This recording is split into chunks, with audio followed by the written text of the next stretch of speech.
not bind his arms or legs as I bury him in a shallow grave. He's alive. He will never be conscious again.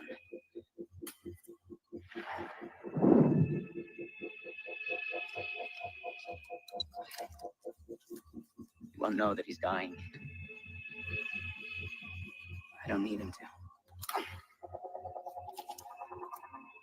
This is my design.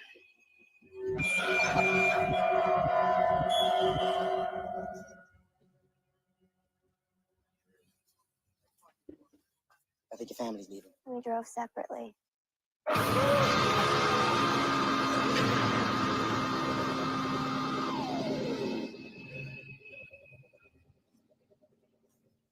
Don't touch him!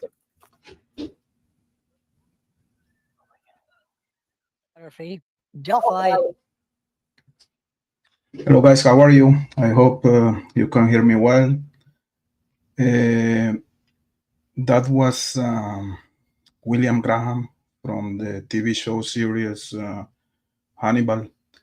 So he was, as you know, I guess, the criminal FBI profiler of that TV show. He was able to put himself in the mind, in the shoes of the serial killers he was investigating. When he went to the crime scene, that's what he did. He was putting himself in the mind of the serial killers, and he was able to reconstruct that crime scene. So today we're gonna play that type of role, let's say. Before going into that, let me say hello to you guys here. Please let me know in the chat if the sound is okay. Blue Bayou, how are you? The Paranormal Files, the Delphi murders, rituals, lies, and sacrifice. Yeah, I remember that episode. It was awesome, but that was like, I guess, like 2 years ago, maybe. And at that time, that mini documentary, let's say, was made with the limited information we had at the time. So today we have much more information. So I think that episode is not up to date anymore. But at the time it was really cool. I agree. It was very focused on the Odinism side and on the Odinism theory.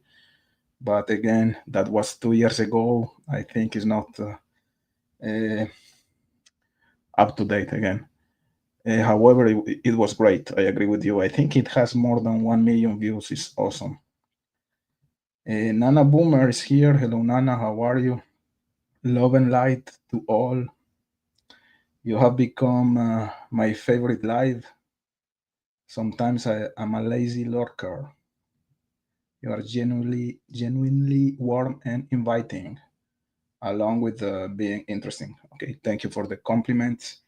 We know that in this community today you love me, tomorrow you hate me, so that's part of the game. Nana Boomer. Again here, we have Old Mort, New Mort. Old Mort, New Mort. What the crime scene tells us above all else is that it's a dump site only. That's the takeaway. Well, I disagree. I disagree 100%. Of course, it could be a dump site, as you call it, but we have a lot of elements to try to figure out what happened during the crime. So I think that every crime scene is more than a dump site, in my opinion. We know that there was a bullet in between the girls. We know that there were sticks covering or trying to cover the bodies of the girls in some type of geometric pattern. Some of the sticks were placed above the injuries of the girls. One of the girls was naked. The other one was redressed with the clothes of Libby. There was blood everywhere. there was that mark on the tree, the famous or infamous F. So I think it's more than just a dump site, in my opinion. Mary Bean is here as usual. Hello, Mary. Happy to have you here. Mary says, I believe that one of the girls was killed away from the murder scene and then brought back to the staged murder scene. Th- that's interesting, and I'm glad you say one of the girls because we know that there was a lot of blood, so at least one of them she had to be killed there, and we know that the blood belonged to Libby. So yeah, at least Libby was killed at the murder site. Let's say Abby. That's food for discussion. So uh, you could be right, Mary. Better to be early than late. Yeah, I agree with you, 100%.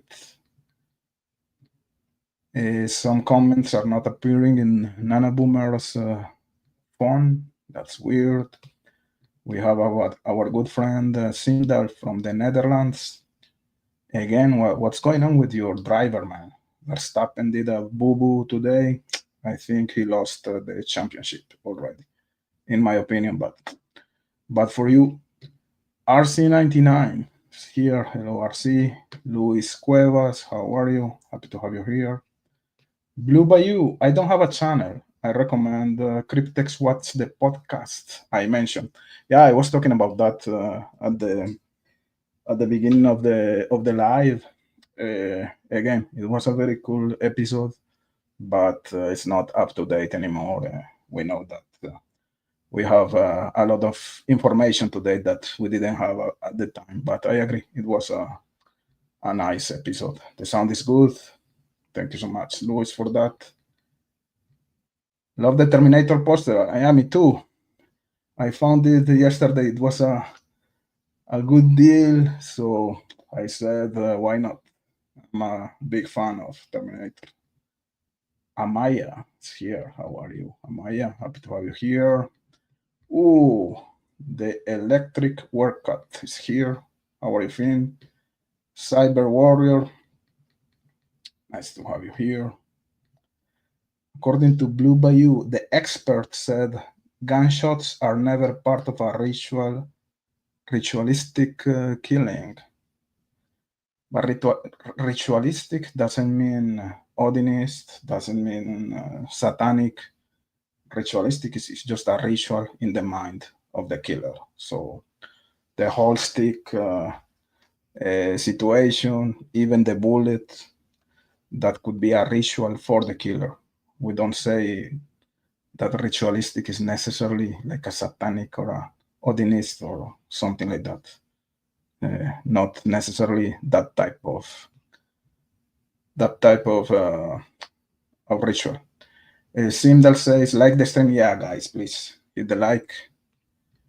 You should have more subscribers. Maybe they're coming soon. Thank you for that. Old Mort, new Mort. Is there a single shred of photographic evidence of all of this blood at the crime scene? No.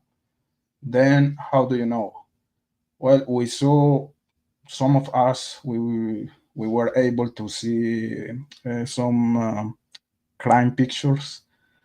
The pictures I was able to see, I cannot see blood on the earth or on the ground, let's say. But I think that people that were in the courtroom, they say that there was a lot of blood at the crime scene, and even the what's the name of that document? The affidavit. I forgot that. We know that there was a lot of blood, and most of the blood belongs to libido. So I think that saying that there was no blood is a little bit far-fetched. We know that there was blood, a lot, and that blood came from Libby. Ritual is everything done extra. outside of the bare minimum act. I agree with you. That's what I was saying. Mary Beanie, that's Terminator 2. I know it's Terminator 1 is the Terminator. It's not Terminator 2. She says that me and Jeff we should doing something again. Yeah, of course. I'm always open to do collaborations with Jeff for sure. And an expert would never call a blood pool voluminous. They use a lot of big terms. The expert would disagree with you. An expert would say a circular spot X inches across by X inches. Whatever. Yep. Blue Bayou. Or it could literally be a ritual to a god. Could be. Yeah, I agree with you. In some type of religious delirium. Yeah, that's probable. That's probable. I agree. So, what I want to talk today about is last week we did a show about the crime scene scenario, let's say, and some of my thoughts about that, especially everything that is related to Libby's face, because I don't see too much conversation about that in online, let's say. I remember again this guy from Germany, Tom, no, not Tom, Frank Wesseling, Art of Deduction, in one of his shows, the infamous show where he was presenting the crime scene pictures, filtered crime scene pictures. He was talking about the trauma that he was able to see on Libby's face. In my previous show, I talked about that. Me too. When I see the crime scene pictures, the ones that I could see, I see the same thing. I see a trauma in Libby's face, uh, especially like here in the cheek. I can see also that, in my opinion, Libby's hair is wet, opposite to Abby's hair. To me, Abby's hair is clearly dry. So that's a huge difference again, in my opinion. And the other thing I was talking about was about Libby's nose. I think that something happened. She was hit with something. She was, I don't know. There was some type of impact on her nose, in my opinion, when I see the crime scene picture. However, uh, some of you guys you made some comments on that video, and some of those comments were really interesting. One of them was related to Libby's hair. One of you said that maybe Libby's hair looks wet because of blood. So if there was blood on Libby's hair, that could be an explanation for that type of texture, let's say. I don't know if that makes sense or not. I don't see it that way, but I'm not saying that's impossible. To me, it looks more like wet with water when you have like blood on your hair. To me, it's gonna be like even more dry. I don't know, because the blood becomes dry from one day to the next day. You know what I mean? But some of you guys, you were talking about that maybe my perception is wrong. That when I see Libby's hair wet, it's actually because of blood in contact with her hair. So that was one of the comments you made. Other comment was about the trauma on Libby's face. You were saying that in the autopsy report or the autopsy comments made by the Dr. Core, there's no mention about any trauma on Libby's face, and that's right. We're gonna play a short video about Dr. Core, the interview that the murder sheet made to him about the whole crime scene situation. And I don't know, that's maybe it's an illusion from my side.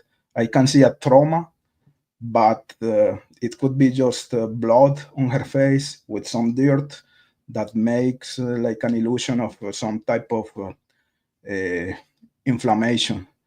I can see like something weird on on her cheek, but it again it could be an illusion. I may be wrong. If that's not in the autopsy report, maybe it's because there's no trauma.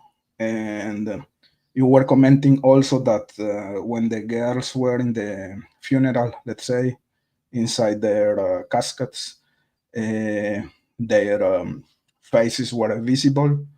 There was like I forgot the name of that thing. I have a mix of languages here. I forgot the name in English. Anyways, the throats were covered with I forgot the name. You know what I'm talking about. But the faces were visible, and no one was talking about any trauma on Livy's face. So that's fair. I know also that the people who works on the preparation of the bodies before the scarf. Thank you, Blue Bay. Oh my God. Yeah, the throats were covered with scarves, right? Um, the people who works in that um, field, let's say, the ones who are in charge of preparing the bodies, they do a lot of makeup. So if there was some type of trauma or something on their faces, they are able to cover that. Anyways, I don't think we have the autopsy report. Correct me if I'm wrong. We just know some comments from the medical examiner. So, but you had a very good points, guys. Maybe what I'm looking at is an illusion made by created by dirt, by blood on Libby's face, and some type of pareidolia. I can see some trauma, but maybe there's no trauma. Uh, I can see that her hair is wet. Again, maybe it's not. And the other thing that I can clearly see is that something happened to her nose, but could be the same thing. Some, I don't know, some tweaks here that are randomly. I don't know. Maybe I'm wrong, but that was part of the objective of that video. Some of you were like in the same line of thinking. You agreed with my comments or with my observations. Some of you disagreed, and I really don't know if I'm wrong or right, or I just can say what I can see. But what I can see may be some type of illusion, right? So before going to the video that I want to play from the medical examiner, I'm just gonna come back a little bit to the chat to not to be so late on the chat.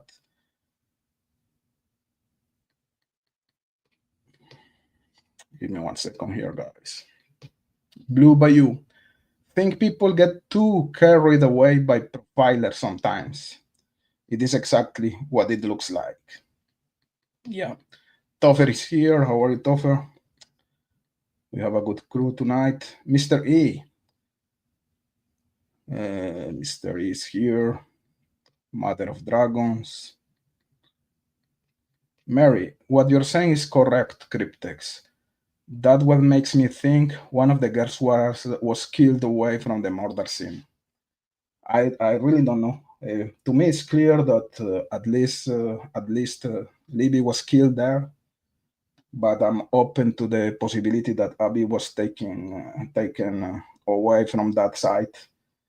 Maybe she was killed in another area, and maybe they came back with her body. But it's weird that what we can that what we know is that most of the blood came came from Libby, not from Abby. So it's weird. I'm not saying that's the case, but I'm not close to that option, to that possibility. Zeke is here. You change your avatar, man. Yeah, hit the like. Rod Star. I was in an accident and had a lot of blood in my hair. Everyone said my hair looked red. Libby's hair definitely looks wet. Yeah, definitely, definitely. Uh, Again, can be pareidolia, but a lot of people are having like a collective hallucinations with me here. So I don't know. Thanks again, thanks again, Blue Bayou for the word. Sometimes I'm just lost in translation. Thanks for that scarf, of course. Simdar had a bicycle crash yesterday. Oh shit! I hope you're good. I cannot imagine the size of your bike, Simdar, because you are so tall. Uh, Oleg Bambo. Interesting. Ron Logan said he hit girl in nose. He said that in the nose. I don't remember that. Yeah, in the girl's nose or Ron Logan nose. I don't remember well. I'm not. I don't want to say something wrong here. Blue Bayou. Did Libby's grandfather live on the other side of the creek? Simdal, I never watched the leaked photos. Can't weigh in on the bruising and such. Yeah, understand. Okay, I'm gonna go with okay. Libby's hair looks wet. Abby's looks dry. Yeah, 100%. That's my point here. So let's play Dr. Carr, the interview that it's gonna be maybe 8 minutes.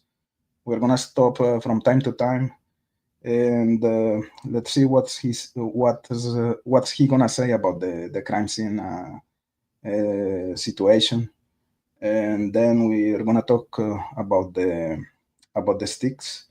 We are gonna talk about Abby being redressed with Libby's clothes, and we are gonna talk about something else too here. So let's do it.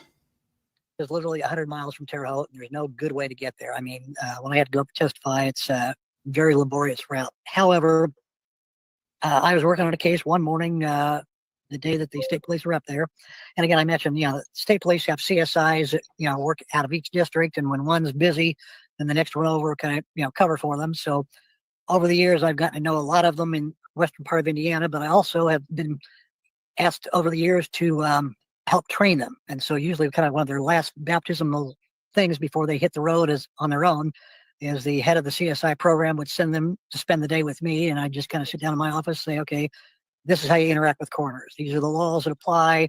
And, some coroners know what they're doing, some don't, but, how you interact and maximize. And I'd also share some basic techniques that they may have not seen yet just because of lack of experience. So a lot of these guys I knew, including the one that was there processing the scene that morning.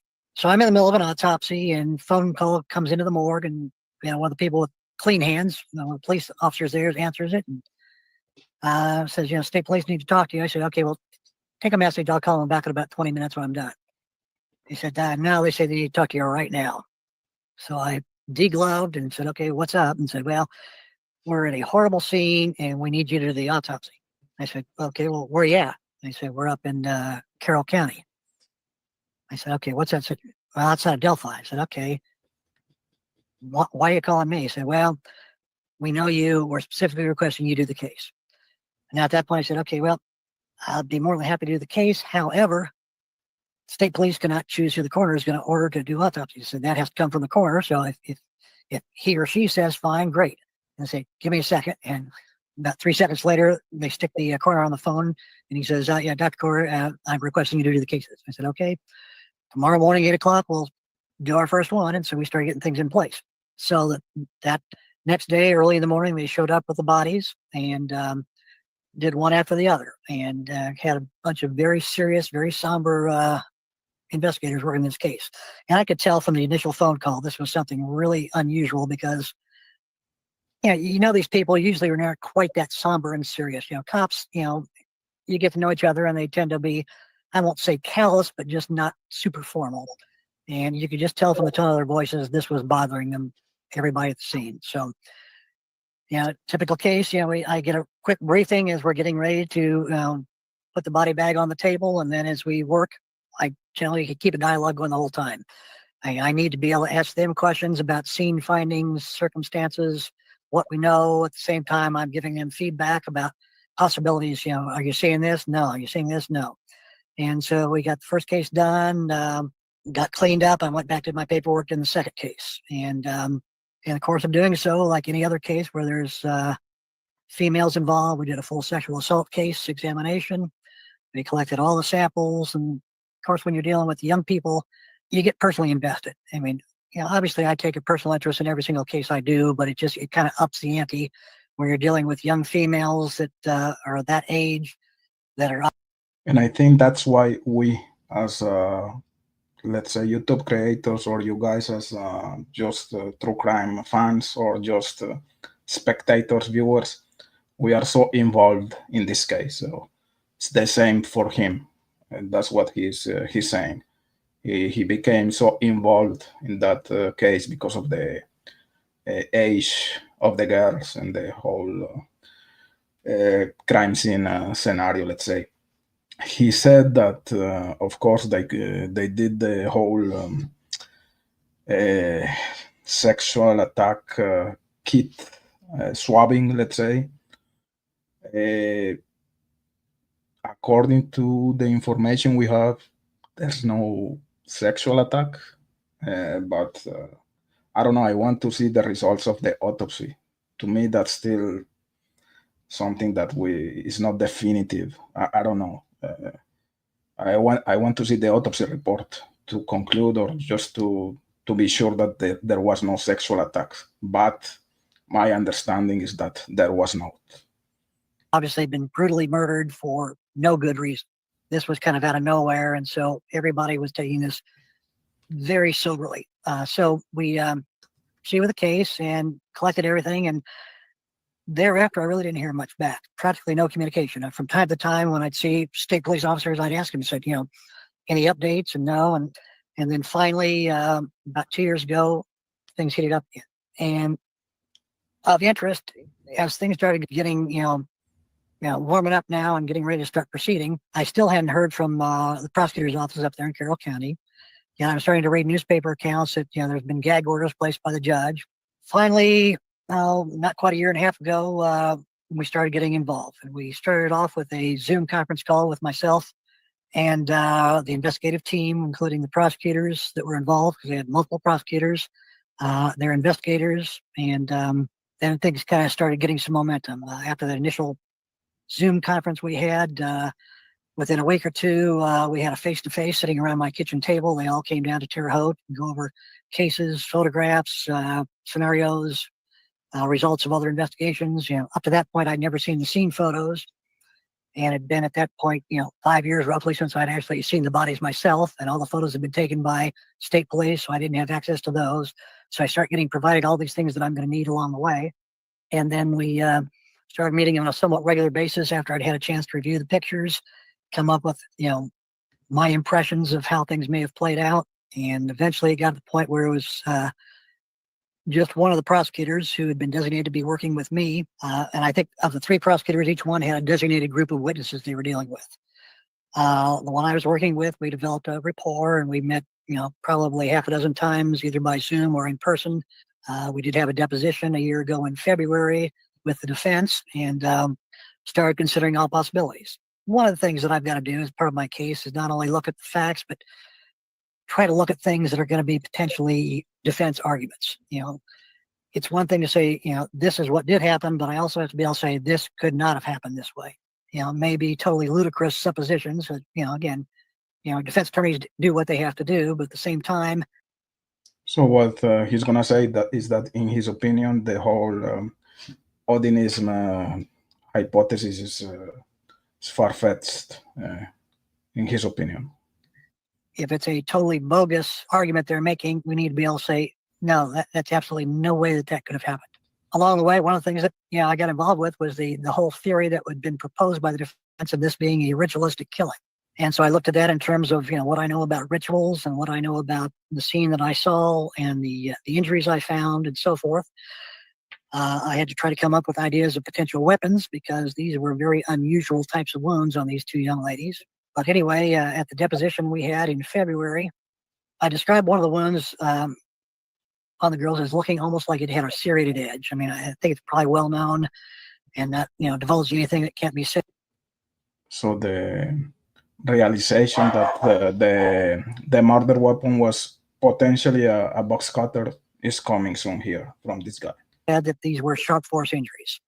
Now, sharp force can include superficial incisions, deep stabs, or sometimes even chop wounds if you have like an axe or a machete. But these were sharp wounds, but not classic in any sense like I've seen necessarily before. They were not especially deep, and they had clean edges, but they weren't extraordinarily long. And in some of the cases, I really couldn't tell if there was multiple versus overlapping wounds. One of the young ladies had really a single wound, whereas the other had at least 4 to 5. And so we're trying to, make sense of this in terms of patterns. Now, the young lady that had the multiple wounds on her neck had, in addition to these, what looked like a blunt force type wound that really resembled a little bit like the impressions I've seen occasionally with serrated knife blades. Serrated knife blades, as it kind of scrape across the skin, will leave a series of parallel marks. Even though these were not by any means classic serrated, I really didn't know at the time how best to describe them. They were really too wide, too regular to be classic serrations, but so I described them at deposition as being serrated-like, but that I really wasn't positive these were a serrated knife or what was the type of weapon. It was probably several months after that, and again, you never shut your mind off a case before it's gone to trial. You're always wondering, okay, so the aha moment about the box cutter is coming here. Am I missing something? What else should I consider? This is still an active case until it goes to trial and gets, judgment made.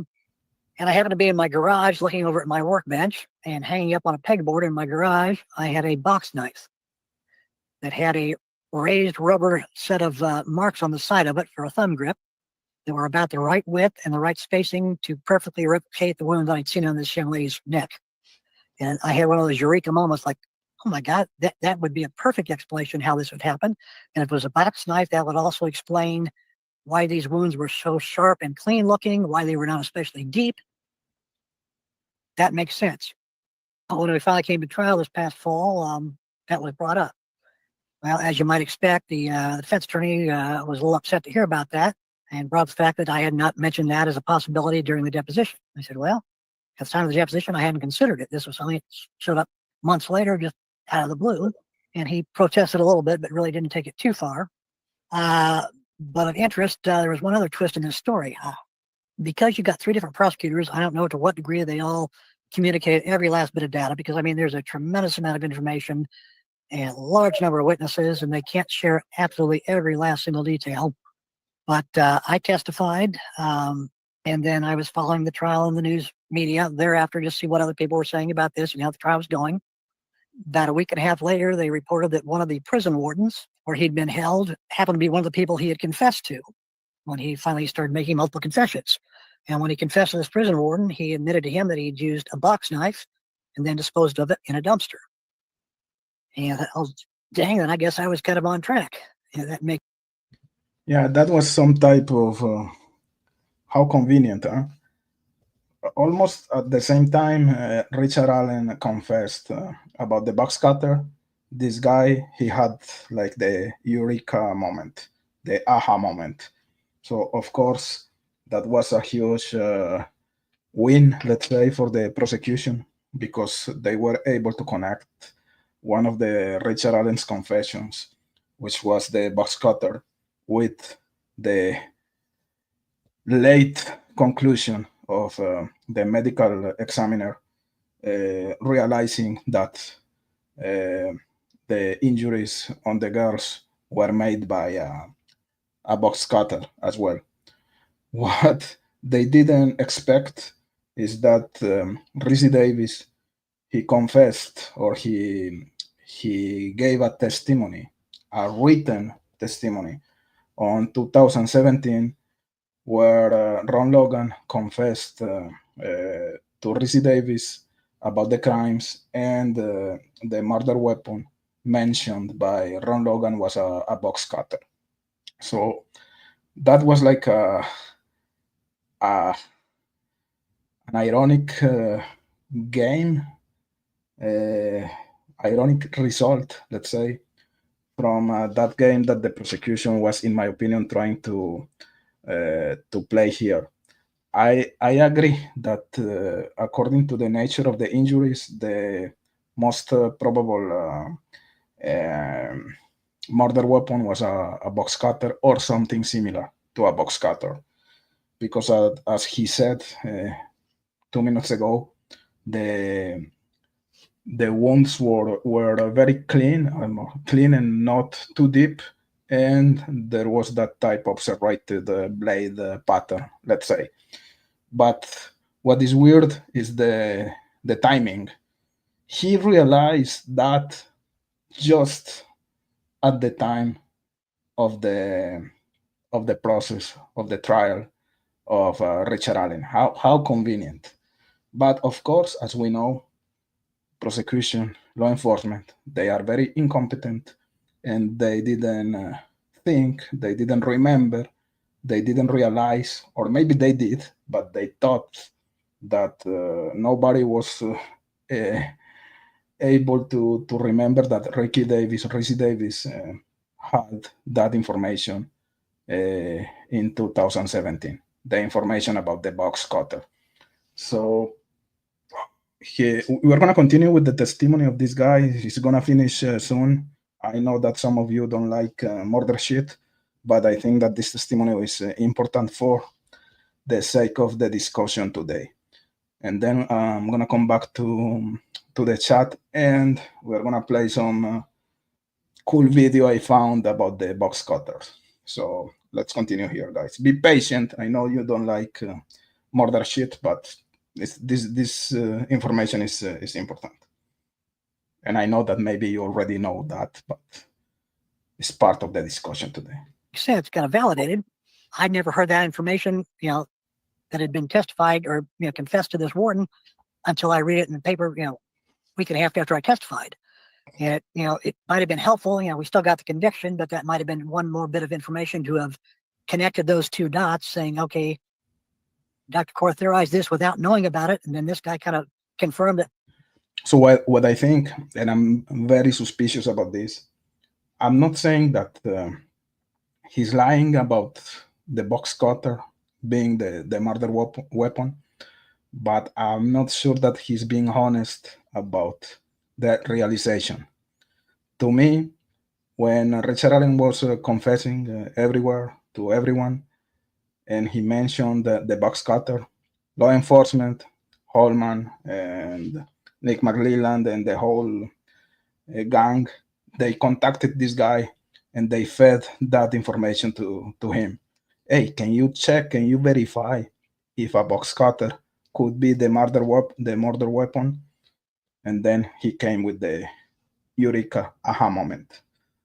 I'm suspicious about that. I think that could be something that actually happened. It's something like the lost tip. It's just fishy, very, very sketchy. It's the behavior of these investigators in this case. He admitted to using a box knife. That's, kind of very damning evidence. Now, the other thing, had to do with the whole theory of, ritual killings. Now, what I do know about rituals, though, from personal experience is, churches have rituals. Typical weddings in the United States follow a very prescribed set of ritual things. You walk down the aisle, everybody spreads out. You take your vows, you bow, you do this, you kiss each other, you leave, you play certain music. When I was in my fraternity house, I was the officer in charge of initiations and ritual for our fraternity. And we have a very set prescribed things. You don't just, make it up as you go. You follow a certain prescribed set of circumstances. There are scripts. A ritual is something you do the same way every time, or it's not a ritual. And from what I could observe on the wound patterns of these young ladies and everything else from the scenes, there is no way this was a ritual, because there are so many significant differences. One has multiple wounds, one has a single wound. One was, stripped of clothing. The other had clothing on, but not hers, the other girl's clothing. The body positions were not quite fitting. To try to say this was a well-prescribed ritual, just, garbage. That just, rituals should have shown similarities in both deaths. And I was certainly not seeing those from an anatomic standpoint or a scene standpoint. One question. Is that the place for a medical examiner to give his opinion about the hypothesis of the murder situation? I think he should stay with the whole injury or body's examination. But for him to say that it was one guy or an audience angle or I don't know. I think that's. Sorry, I'm a little bit lost here. I'm trying to be clear, but to me, his field is pure scientific in the terms of injuries, observation, examinations.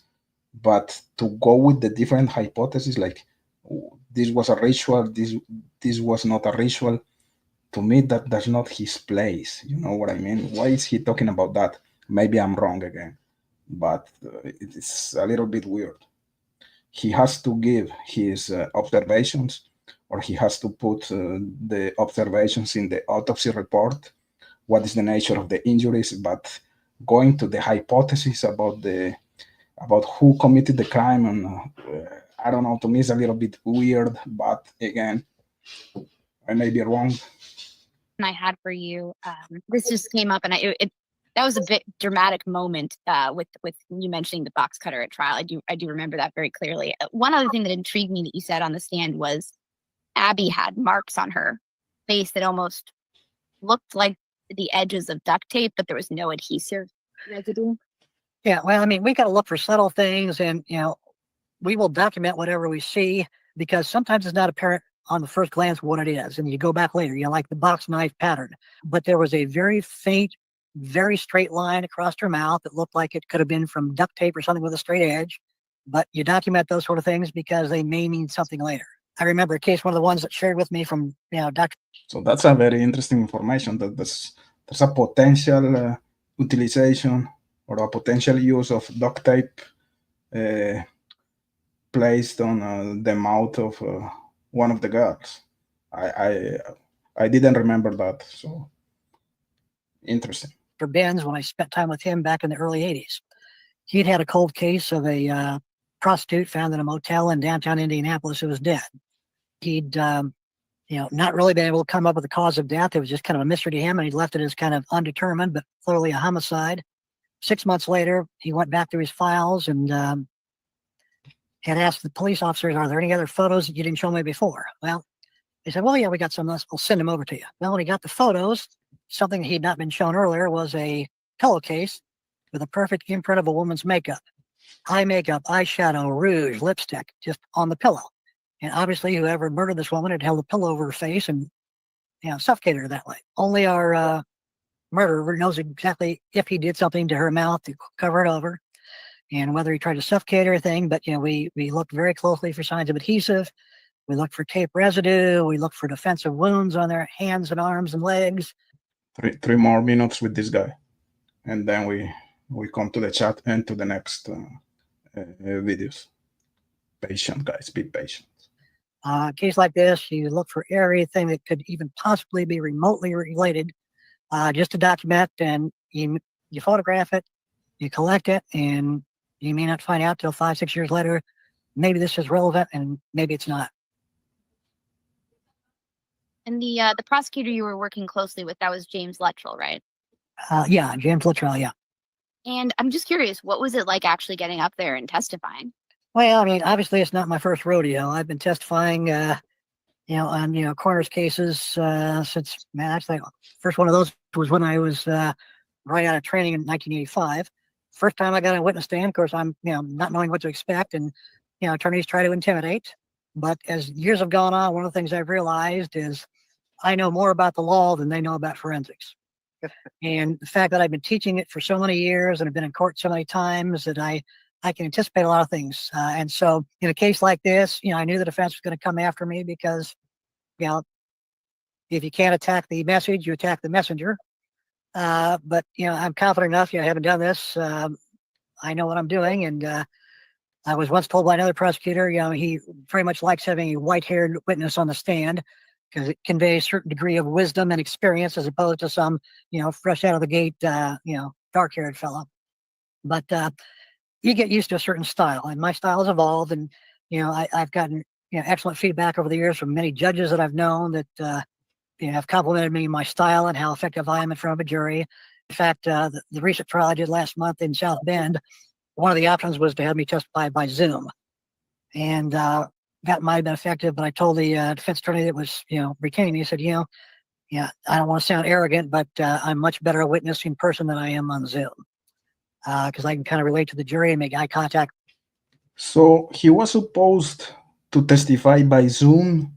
He didn't accept that, which is great. So he went to the courtroom to testify in person. But apparently, according to his words, he would be able to testify via Zoom. This is weird because I remember that one of the FBI experts that was supposed to testify for the defense, he was not allowed to give his testimony because he was not present. He was sick.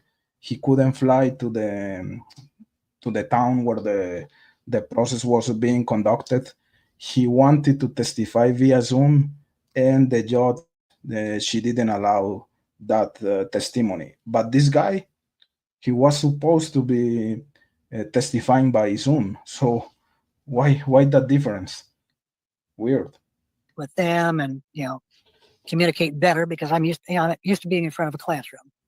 And in a way, teaching the classes in criminology I've done for so many years has enhanced my ability to, testify in front of juries.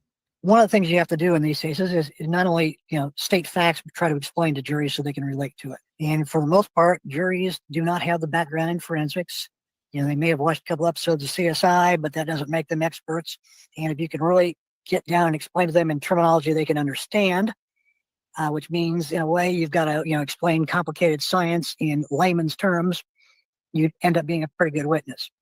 So it's something again that I've been working on this for 30 plus years, and I'm I'd like to say I'm pretty dang good at it by now. And I think attorneys would agree because right now I've been I'm doing a lot of private consults these days, including I've got a public defender in Montana that has now sent me about 3 or 4 cases because they like my style and my effectiveness and my thoroughness. So again, you do one case for them, they decide you know what you're doing, and more follow.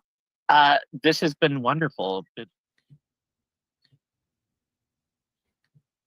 Okay, that was Dr. Carr, the medical examiner.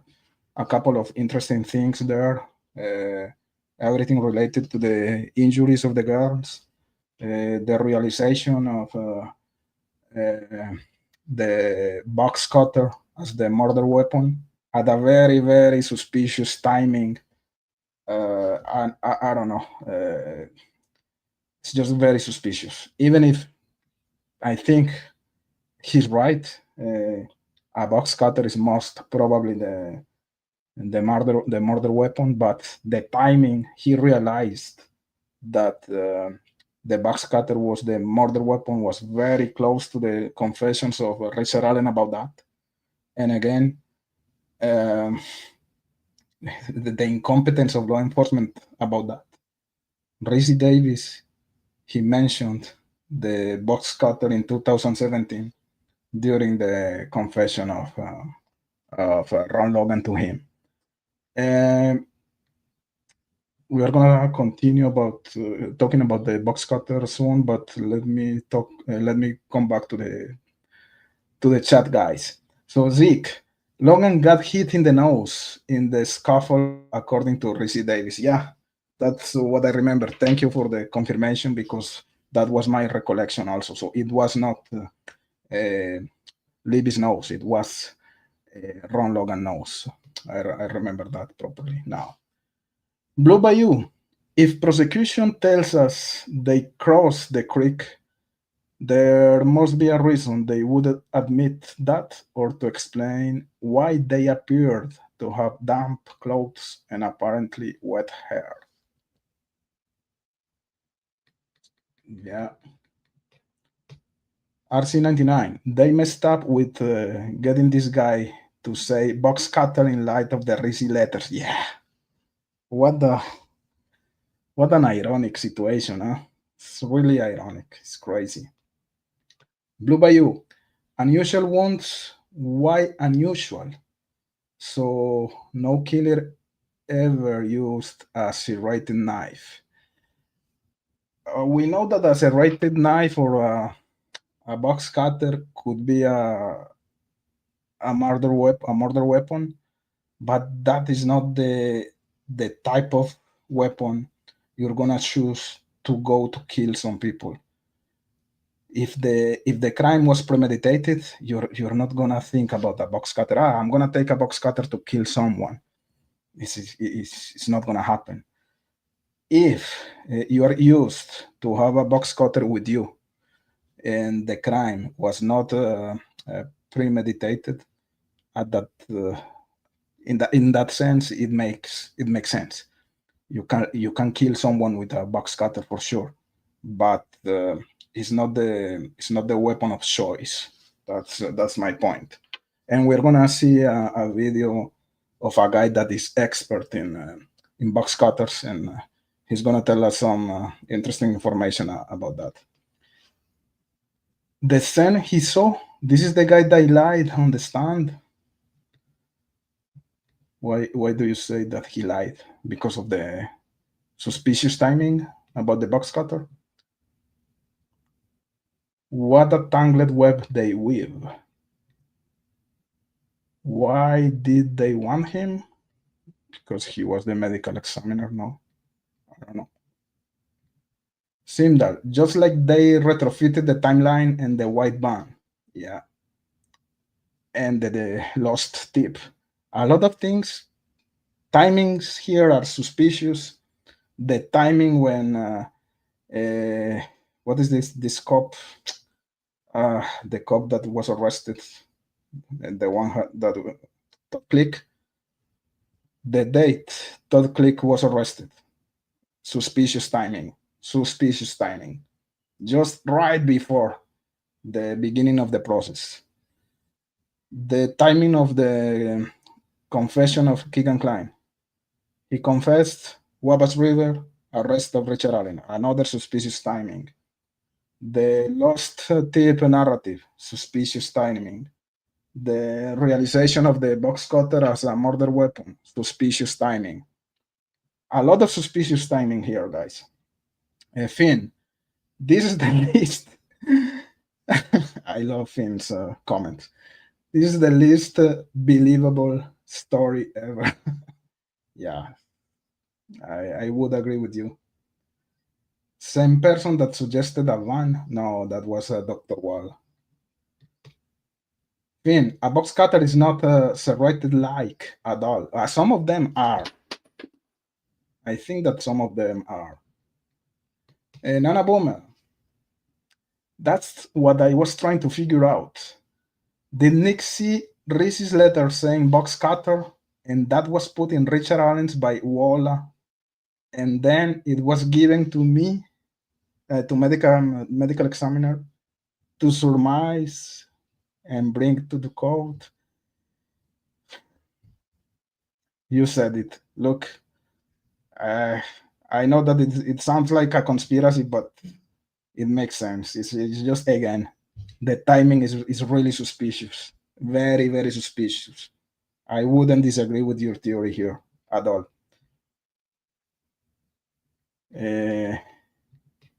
This guy sounds like the cigarette Richard cheated on. Nana Boomer, I have no problem listening to murder shit. I know that some people hate murder shit, but they gave us some good information here about the clients, about a lot of stuff. They had that scopes, you know. I just love it when Cryptex says murder shit. with my accent. I cannot help myself. Sorry for that. Not suspicious. I believe it's exactly what happened. Yeah, it's too coincidental. Too coincidental. See, too wide to be rated. How wide is a box cutter? We're gonna talk about box cutter soon here, guys. USA Libertarian, never a barbarian. Hey guys, hit the like. 48 people here, so hit the like, subscribe, become a member. Why not? Support the channel. It's way too specific. How exactly did he decide it was a box cutter versus almost any other kind of blade? Well, his explanation is that the injuries were caused by some blade that was very, the injuries were somehow very clean and not too deep. So we know that a box cutter, like the tip of that weapon, is not very deep. It's just a little bit of nothing. So if you get stabbed by that, you're not gonna have a deep wound.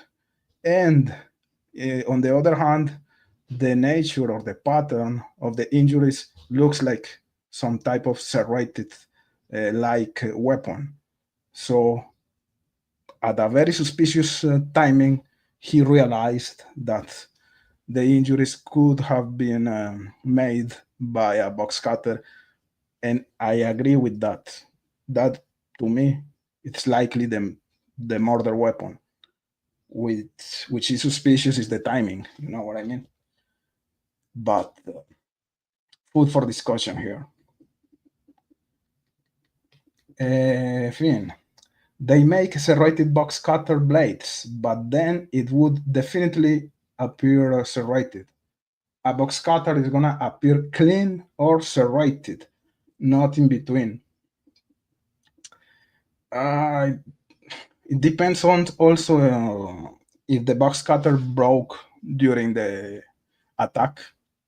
The injuries are gonna be different. If you attack a girl with the box cutter without any damage, let's say, on the blade, but if the blade was broken, that's gonna cause also a different pattern, in my opinion.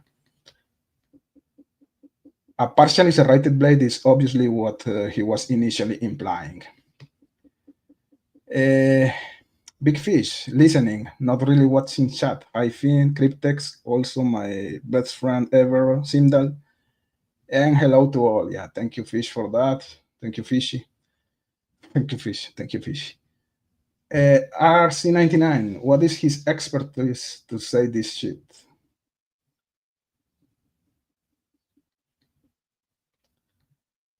So, which fraud was he part of? Matt Sullivan, I sort of agree with his assumption, though I agree that he shouldn't be speculating. Yeah, this is my point. And me too. I agree with his assumption. I think that was likely the murder weapon. But again, it was just very suspicious, the timing. Just the timing is very interesting. Finn, there is no testing to show a regular box cutter blade with the grip would cause this type of wound, because it doesn't. The most the grip would do is cause separate abrasion. You have interesting thoughts here, guys. Come on, he's been to church and was in a fraternity. He's an expert. Fishy. He had lunch in a cafe that located in a law office, basically a lawyer. This guy is clearly venturing outside of his expertise. Yeah, when he was talking about the rituals, I think he was out of his field, in my opinion. Nice of him to provide his expert assumptions. Matt, I believe that the single injury to Libby and her dying first indicates to me the possibility that it wasn't exactly pre-calculated. Abby seems premeditated after the fact. Fits with Logan confession. Yeah.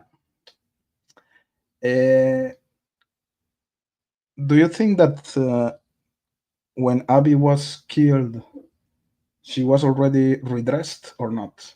I want to see your opinion about that, guys, in the chat, because we're gonna talk about it soon. Fraternity rituals, he mentioned it, not me.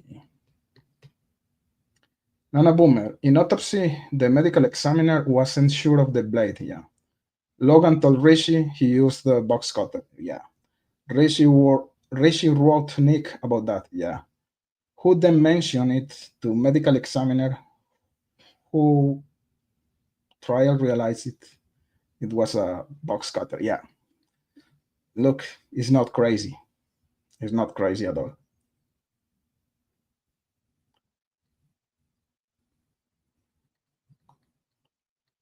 Matt Sullivan, I suppose it's possible, but Occam's razor says that is far more simpler.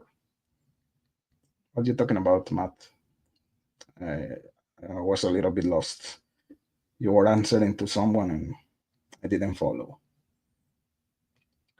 I'm not sure about this guy, Cryptex. Okay, Matt Sullivan. Ron Logan's statements fit precisely to me. The residents who get there have been involved in half of a dozen incidents, just like this, only without homicide.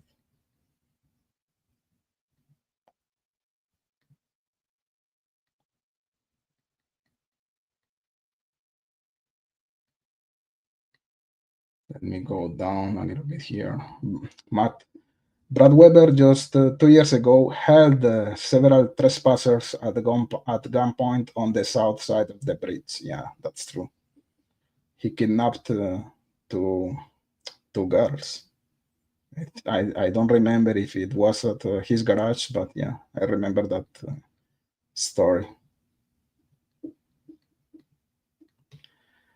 Fishy, he's not wrong. It's not really the most competent expert. It's a well thought out topic. Yeah, I don't think he's wrong.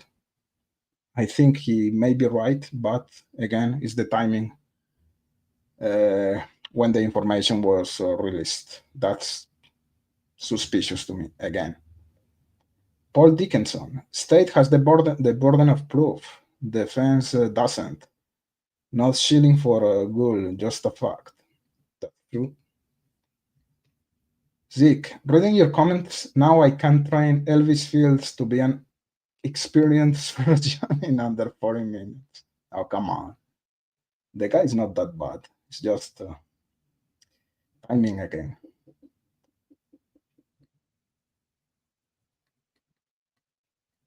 Matt, some of us have learned a lot about criminology and what not follow in these cases. Yeah, that's right. We don't claim to be experts. We just call bullshit when it's being spouted by corrupt county officers. Officials. Yeah, you're right. Nana Boomer, I don't understand some of these channels who do these interviews are very intelligent and they hear this stuff and it's like they are agreeing.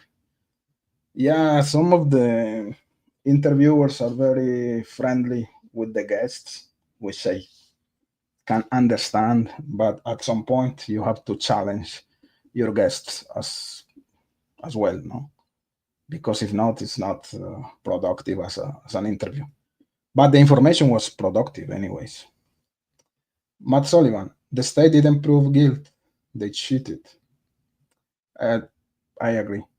I agree. Even if I believe that Richard is involved, to me, the state, they didn't prove their case. Hey, Finn, you have to unblock Fishy. Come on. How can you block Fishy? That's unacceptable, Finn. Bad Finn, man. And a boomer. A box cutter and serrated knife are two completely different items. Yeah. I think the point is how deep and how clean the injury was inflicted. Simdal, you would want a knife with a guard. Cutting yourself is quite a big risk. J. Ray, how are you? They arrested Click to trash his reputation for the jury. Exactly.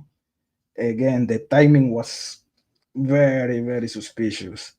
They waited to arrest Click just right before the beginning of the process.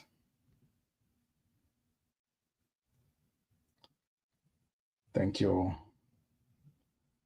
Lost my cursor here, sorry guys, 1 second. Thank you, J. Ray. Chuckleberry Finn, the Steam Click Probation Officer of the Month.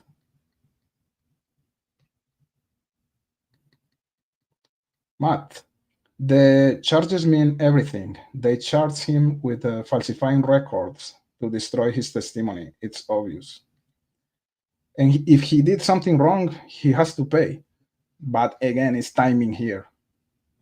They waited until the best moment for them. Just interesting moves here. Blade by you, don't underestimate what lengths they went to have everyone in place and everything their own way.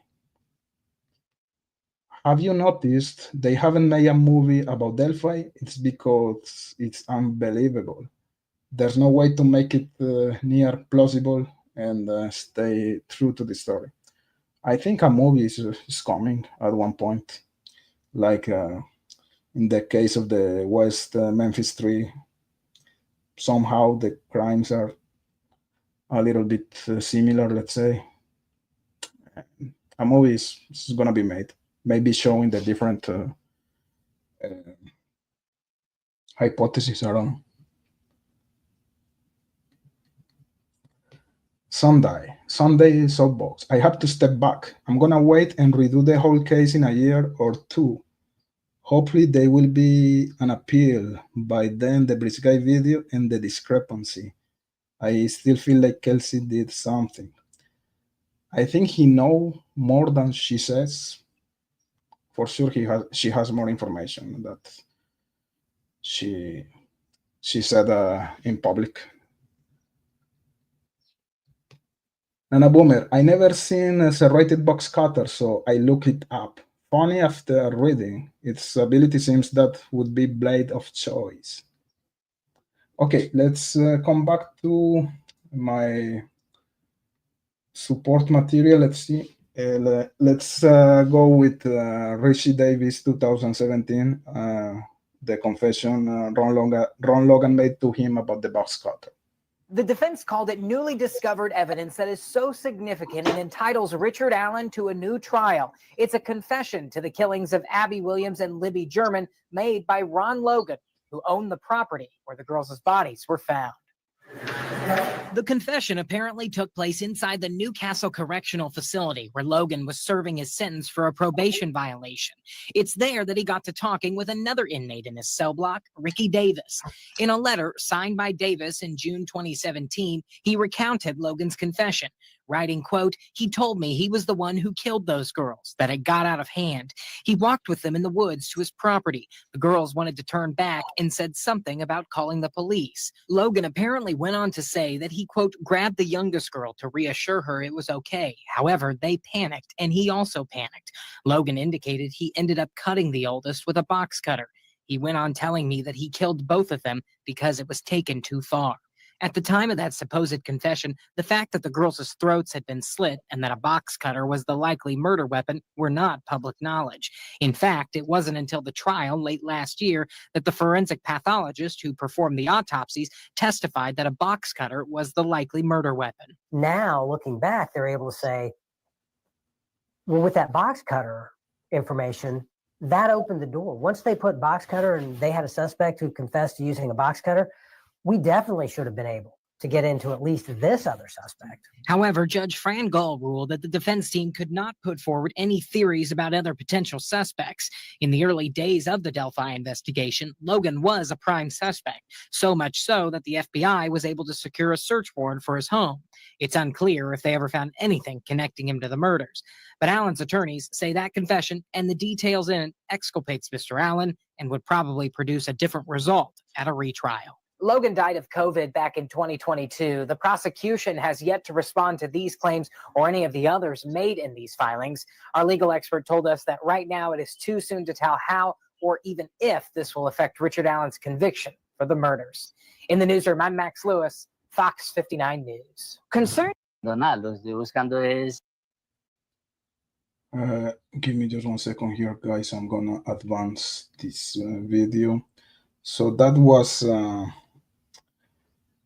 the information about Reese Davis, where Ron Logan confessed to him about using a box cutter to commit the murders in 2017. So that move that law enforcement made about the box cutter being the murder weapon, right in the middle of the process of the trial, it was an ironic move. You know, it didn't play well at the end for law enforcement, in my opinion, and that opens the possibility for a potential appealing process in regards of Richard Allen. Let's see 2 minutes here about a case where a box cutter was used as a murder weapon. A student, he killed his teacher. It's gonna take 2 seconds, 2 minutes. Bathroom, and according to those sources, Philip Chisholm followed her into that restroom and then punched her and then took out a box cutter and slashed her. And then they believe he took her body and put it into a recycle bin and then rolled it out of the building and into the woods. And then from there, Ashley, it is believed that he went and he changed and then went to a movie theater and then started wandering around town. And that's when police found him in a neighboring town. So why on earth? I mean, obviously, that's the question everyone's asking. Why? He was so new. He was a new student, relatively. She was a beloved teacher. Are they figuring out any kind of connection that may point to a motive here? They're not sure at this point. I mean, right now, I mean, it's just the beginning stages of the investigation. Really, they are sadly performing an autopsy on that young lady right now, but they're not sure. They did confirm last night that he was in her class, and that is the only relationship that they know of. They don't know why anyone would have any sort of beef with this particular teacher, because by all accounts, she was beloved by every single student and went above and beyond, even tweeting and blogging and Facebooking about their classwork assignments and giving them homeworks and praise through social media. And really above and beyond. Graduated summa cum laude and then was taking graduate classes and still living with her family. And that's how they realized so quickly that something was wrong, because she usually shows up at home at a particular time because she lived with her parents going to grad school. She didn't show up. They called the police, and that's when police came to search the school, found blood in the bathroom, and then the whole unseemly thing unfolded. Knives channel, this video is going to be. So that's just to show that a box cutter can be easily a murder weapon, but again, it's not the weapon of choice in the case of premeditated crime. In the example that we just played, a student, he killed his teacher using a box cutter. And we know that in the colleges, in the universities or high school, the students, they have box cutters as part of the tools they use like every day for the homeworks, etc. So it was something that was already available for the killer. So it's something that is not premeditated, the use of a box cutter as a murder weapon, in my opinion. Now, this guy, the one we are going to present here next, is an expert in box cutters, and he's gonna talk about box cutters as a potential murder weapon, as a potential weapon to defend yourself, as the use of a box cutter when the crime is premeditated or not premeditated. So I found this video really interesting. It's not related to Delphi at all, but I could make a lot of correlations between what he was saying and what happened in the Delphi's murders in terms of box cutters. So I'm gonna play the video where his guy is talking about that. About the threat out there of box cutters and utility type knives. Now, just to get our terminology straight, things like this are usually referred to as box cutters. They are used all over the place to open boxes. They are used in shipping and inventory type work and stocking anywhere where you would open a box.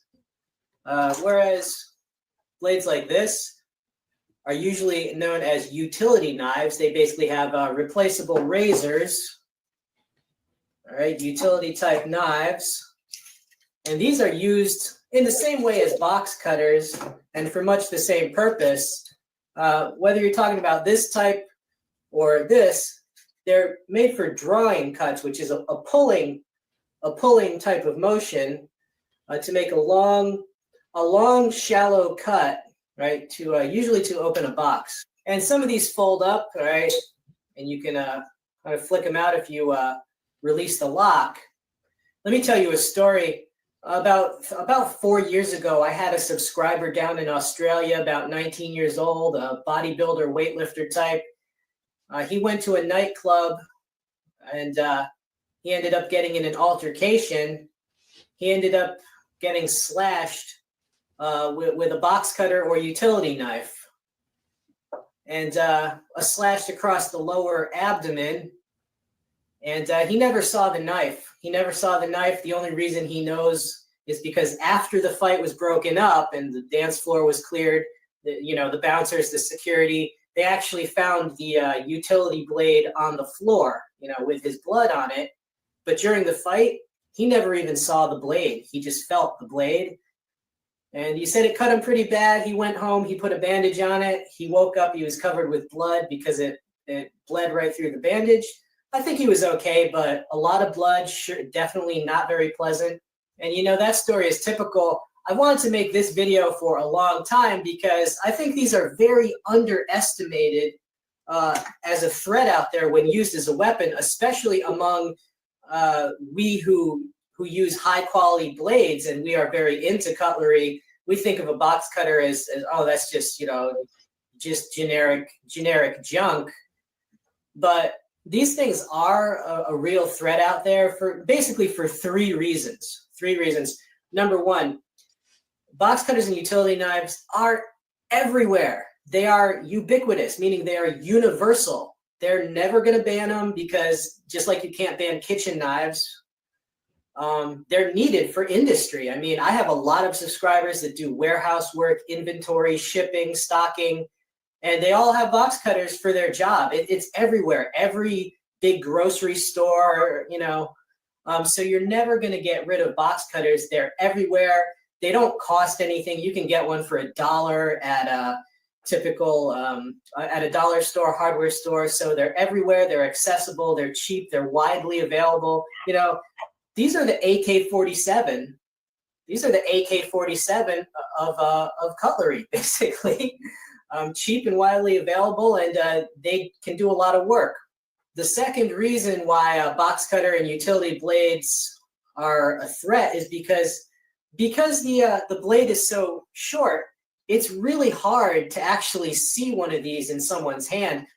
Just like in the true story that I told, when he was in a nightclub, I'm sure the lighting wasn't really that good, and it was a crowded area, so he couldn't see the blade because if it's at night, if it's a confused situation, you might not know that there's actually a blade in the fight because it's so small. And with these folding ones, right? I can have this in my hand. You might not, right? You can completely conceal this in the hand, so you're not even going to know that I have this. And then, this particular one, it's a button lock, and it can flick out. So you can go from totally concealed to slashing a throat in seconds. So the concealability and it's almost an invisible blade, if that makes sense. Just the way these are, only so little of it actually sticks out from your hand. It's an invisible blade. And the most dangerous weapon is always the unseen weapon, correct? So that's the second reason. The third reason these things are more deadly than you might think for a dollar, dollar store item, the way that the handles are made, the handles on, not so much on a box cutter, but on the utility knives, the handles are made to give you a really good grip, because if you're gonna be opening boxes for 8 hours a day, you need a really good grip for safety, right? So you got oversized handles that give an excellent strong grip. Also, you got handles that lock you in. Look at that monster finger groove there. This locks you in extremely securely. And again, kind of a finger groove. It locks you in. You got oversized handles like this. If you had to choose a blade for combat, and you could choose between a really badass blade with a bad handle, or an average blade with a really good handle, you would always choose the blade that has the better handle, because the handle is almost more important than the cutting portion itself. I don't think I've ever heard of a stabbing where the person doing the stabbing didn't accidentally cut themselves and leave their blood at the crime scene. I don't think, because most of these people are using. This is really, really interesting. I have to repeat this. Usually when an attacker is using a box cutter, he's gonna cut himself and his blood is gonna be found at the crime site. This is a very interesting observation from this guy. I'm gonna repeat that. The person doing the stabbing didn't accidentally cut themselves and leave their blood at the crime scene. I don't think, because most of these people are using kitchen knives to do stabbings, and kitchen knives do not have a handle that's made for a super grip. They have a handle that's more made for dexterity, because with chef skills, you're doing a lot of dexterous motions. So yeah, because of the grip that these give you basically allow the slasher to apply more force and to get a strong grip, so it's hard to disarm them. All right, so the blade isn't much to speak about. It's just a very small blade, but the handle, in this case, the handle is what's making these more effective weapons. Now, the classic box cutters, their handles are not that good, but I think I said the opposite. I take back my observation.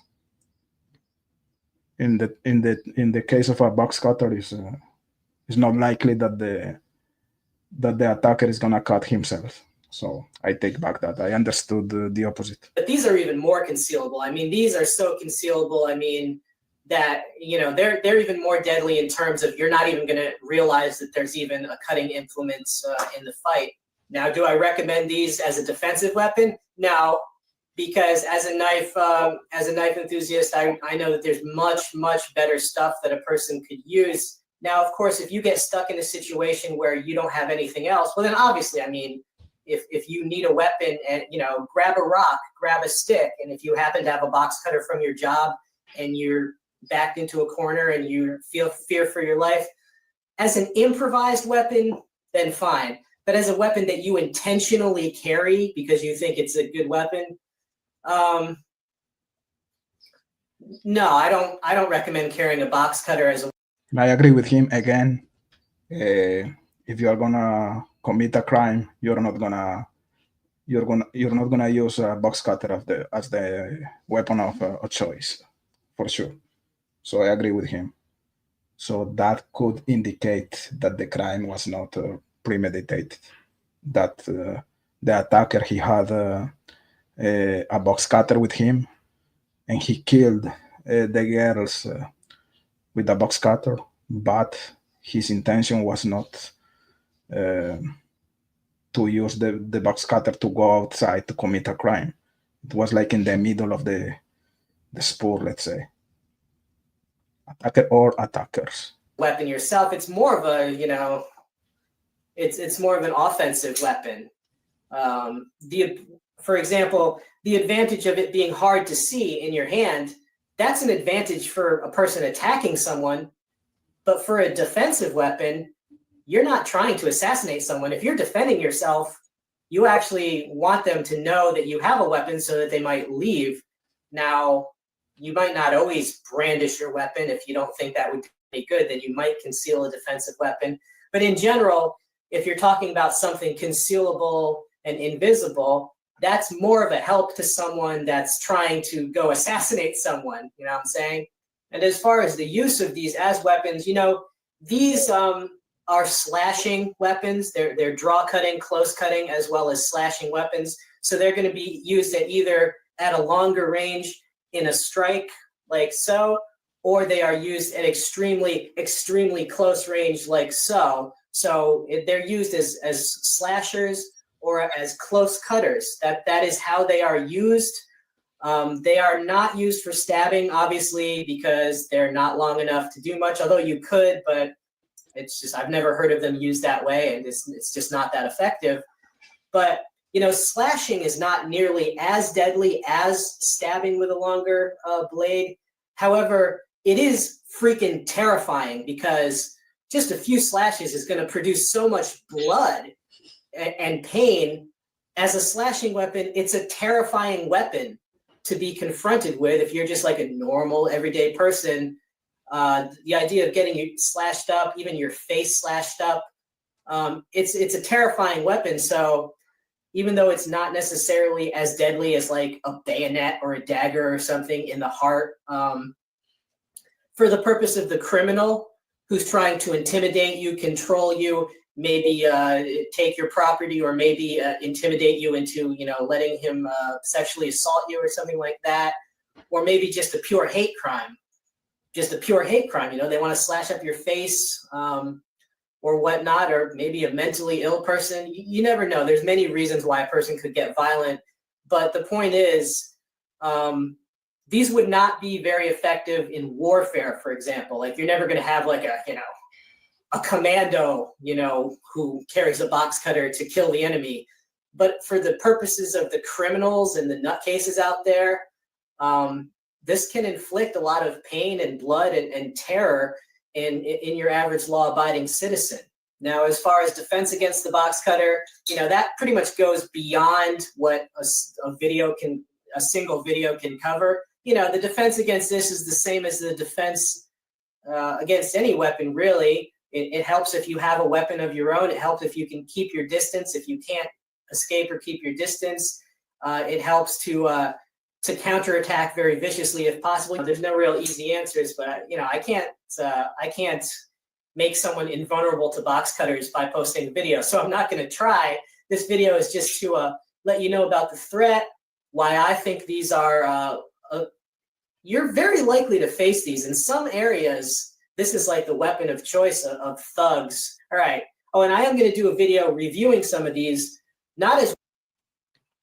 So we had an expert in box cutters talking about why a box cutter is not going to be the weapon of choice, but the killer. In a case where a box cutter was used, that would be most likely a non-premeditated crime. Also about the type of injuries that a box cutter can inflict to a victim, the pain that a box cutter is going to inflict, and I don't know. I think it was an interesting video about that. I could understand a little bit better the whole situation in the Delphi's murder when listening to this guy in terms of box cutters, of course. Let me come back to the chat here, guys, to see your comments. The route for a new trial is so clear. I don't know. I'm not an expert, but let's see. One of the girls was killed in Ron Logan lockup. FBI were probably protecting Logan, like they did Klein. Actually, the suspect that was in the FBI eyes was Ron Logan. The FBI, they were trying to connect Ron Logan to the crime. At one point, the FBI was kicked out by the unified command, let's say. But I disagree with you here, Mary. Ron Logan was the suspect from the FBI since the beginning. RC-99, but this is Indiana we are talking about. Yeah, the FBI was not protecting Ron Logan, no, at all. Simdar, I think the locals are at fault. FBI couldn't do much, but assisting since the children are not transported over state borders. Only when children are missing, they stayed involved, I think, FBI. Nana Boomer, if the van story was the reason the jury found him guilty, new trial attorneys should be able to find the evidence that it was all news. Okay. Todd Click theorized the girls happened upon a group of auditing. The girls laughed at them and they got mad. Yeah, I remember something about that. Jay Roy, the FBI technically could do as much as the local investigators asked them to, allow them to, right? Yeah, I think so. Go down here. FBI mostly does interstate crimes and federal cases.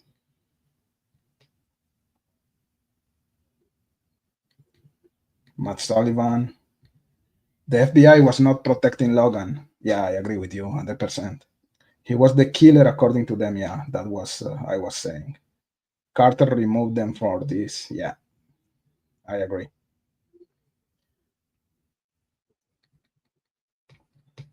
Chocolate Berry Heenan. An FBI agent applied for the search warrant of Ron Logan property in March 17. Yeah, FBI, they were after Ron Logan. Matt, had the FBI continued to dig, I am positive that they would have connected this murder to something the county was involved in. Logan knew this and held it above the heads of the officials. Yeah. The FBI warrant was the second warrant into Logan's property. Too late, no? That search warrant came like after 1 month of from the date of the murders. So Ron Logan, he had a lot of time to renovate his house. Remember the live we did last week using the material from R&M Productions, where we can see the bathroom of Ron Logan totally renovated just 1 month after the date of the murder. So those were the pictures taken during the search warrant, the second one, and to me that was too late. Simdal, I think the locals, they have a jurisdiction. Something similar happened in the Long Island serial killer case. Locals can kick them out. I didn't know that, but yeah, maybe you're right.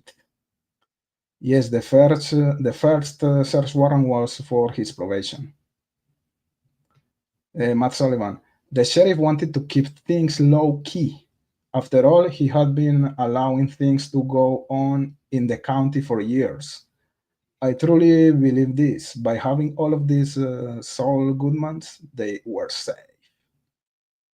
Annalise is here.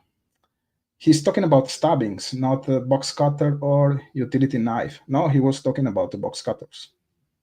Stabbings with box cutters. Jay Reyes, I agree, but that's also kind of my point.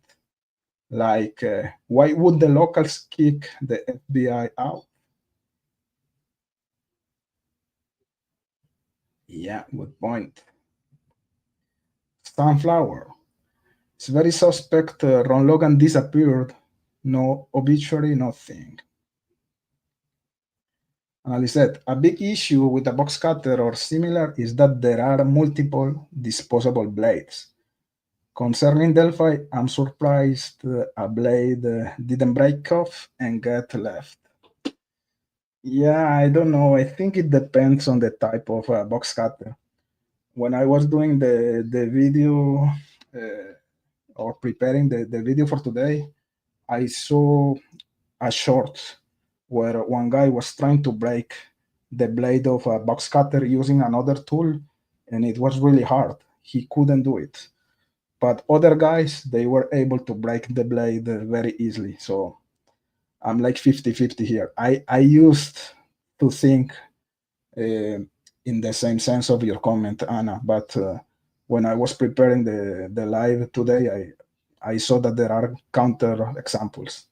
So I don't know. Let me go here. They said Libby was nearly decapitated. Oh, thank you. Thank you for the membership here, Film Freak. Thank you for that. He gave a membership to J. Ray. Cool. That's nice. Thank you so much for the support. Maybe the scouting report from the Inspector General's office, the FBI Indianapolis Field Office malfeasance, which was related shortly before ISP severed ties with FBI. Joe, we know that a box cutter can inflict death. Yeah, for sure. Which is, again, weird is that we don't have any defensive injuries. That's kind of weird. So, yeah. I don't know. It's still weird, in my opinion. But of course, a box cutter could kill easily someone, especially two little kids like Abby and Libby. And Ali said, years ago, straight razors were used in some crimes. Anything can be used to kill someone if you use it like in the correct way, let's say. Today you love me, tomorrow you hate me, yeah?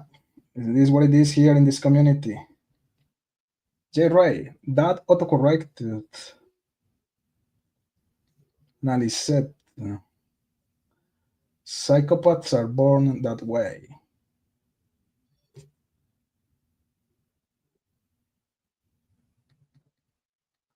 True Crime Wave, hey, how are you, Steve? Happy to have you here. I apologize, I didn't mean my comment to be controversial. I didn't see your comment. What was the comment of Steve? I missed that comment. I missed the joke here, guys, and I cannot find Steve's comment. Anyways, happy to have you here anyways, Steve. J. Ray, it's easy for nobody to notice you are dead when you are recently been in and out of prison. Rebecca, this case needs a redo. Let's put everything out there. What are they afraid of? So much hiding the evidence and missing evidence. Yeah, it was crap that a lot of evidence was lost. This is unacceptable. I agree. And Ali said, Andrea Buckhart had a long video explaining why the FBI doesn't have to testify at state level trials and why they don't have to obey subpoenas. All right. Bezo Jones. I never heard of a serrated box cutter. Basically, Slick Nick took Ron Logan's confession and used the parts he needed to have Walalai and say Richard Allen said, and then he probably told the MA that the Richard Allen used a box cutter. Yeah, it seems like it was prefabricated. I agree with you. Even if it was the murder weapon, the way the information came to the courtroom during the process is just too coincidental. I understand your point. Who removed the Steve comment? Come on, I want to see Steve's comment. Come on, guys. And by the way, still, what's going on? Why are not you streaming those days? It's so nice to have Steve here.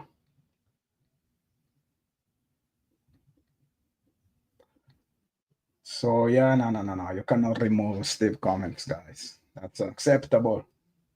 So I'm gonna finish the streaming with. Remember that there's speculation about Richard Allen being or having problems with alcohol. I don't know how true is that. I know that there's a story about him buying some beers before going to the trails. And what I want to show here is the guy we're going to watch here is the worst serial killer ever. He killed 400 children. He's from Colombia, from my country, sadly. And he's going to explain how the alcohol, in his case, was a contributory factor for the commission of the murders. It's just food for thinking here, guys. I think it's an interesting testimony. This guy is a piece of shit. It's just to see what are your ideas or your opinions about that. So let's go with that. It's gonna take maybe 4 minutes. The video is in Spanish, but you have the closed caption. You can read what are they talking about. It's not gonna be long. So if you can watch at the screen, it's gonna take 3 minutes. I think is important.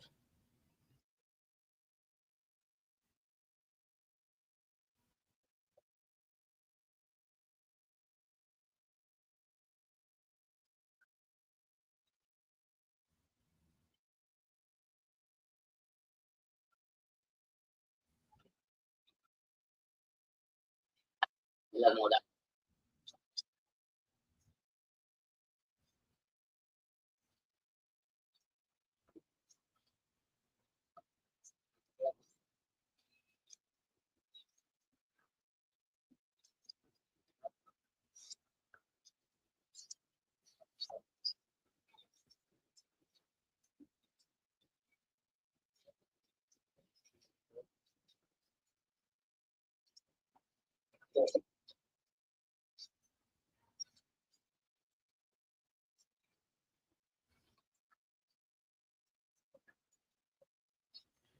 Imagine the laws in Colombia. He would serve 1 month per children that he killed.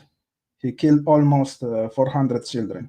They talked about 200 children in this video, but there were more like than that. And he was supposed to serve only 8 years behind bars.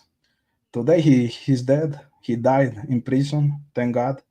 But imagine the law in Colombia, how law enforcement works there. It's just crazy. So he's gonna talk about the alcohol in a couple of seconds here.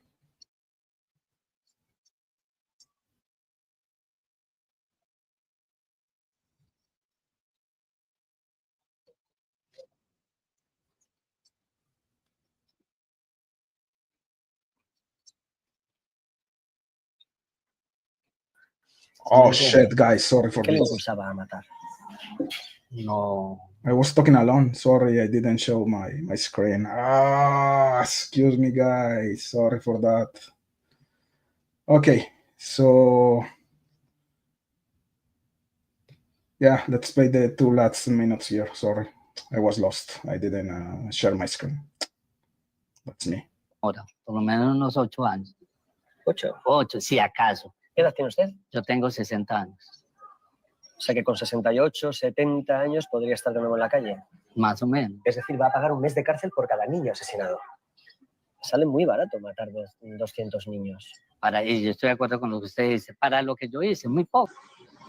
Bueno, no me di cuenta. Yo de un momento a otro, un día en una borrachera cometiendo un homicidio. en el año 92. Fue la primera vez que yo cometí un homicidio. Y de So the first time he killed someone, he was drunk. ahí siguió y siguió y siguió hasta que el día que fue en mi captura. ¿Sí me entiendes? ¿Qué le impulsaba a matar? No podría yo... Anyway, I already messed with the video. I'm gonna put the description of this video in the description of the live. But anyways, it's just to show that the worst serial killer ever, he was influenced by alcohol when he was committing the crimes. He killed almost 400 children in Colombia.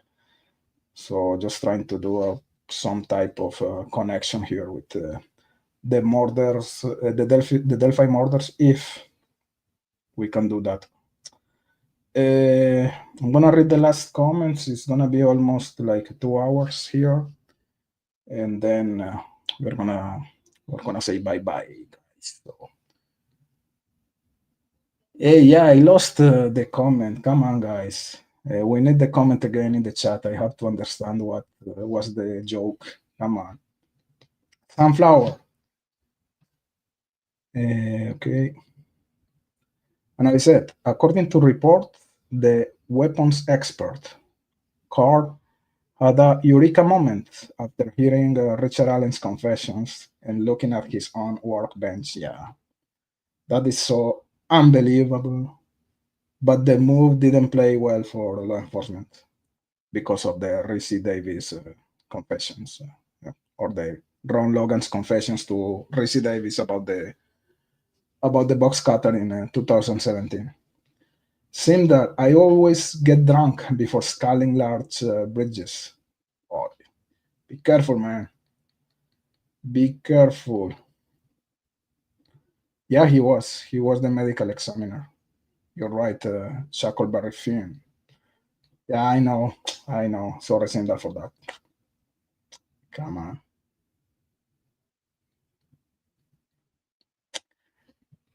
Move the comment to cryptic so I can see the subtitles. Okay, guys, I think that's all for today. Thank you for being here. I enjoyed the conversation with you guys. I hope you enjoyed the live, the streaming. If you haven't hit the like, please hit the like. Share the video and stay in touch, guys. See you next week. Stay safe. Bye-bye. Thank you.